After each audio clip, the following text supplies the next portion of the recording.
Tumbang Preso. Naaalala ko pa yung mga panahon na nilalaro namin to.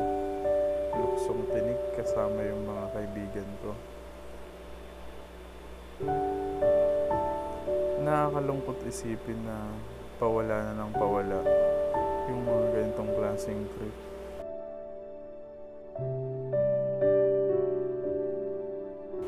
Ikaw, ano nga bang hindi mo makakalimutan nung bata ka pa? Kasi ako sobrang dami na tinatry kong balik-balikan kahit oo, may edad na ako ng konti. Pero I try my best na makipaglaro sa kahit sa mga kapatid ko. Tinuturo ko yung ano yung mga ginagawa namin nung bata pa kami. Kasi ngayon, wala na.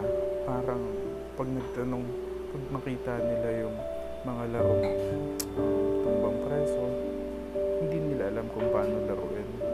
Mga simpleng bagay na kinakatuwa na natin noon. Pero ngayon, parang ang dami ng batang mga ignorante sa mga ganong klaseng bagay. Ginawa ko tong video na to um, para lang maalala natin or hindi natin makalimutan yung mga masasayang araw, bagay na nagagawa natin ng mga bata pa tayo.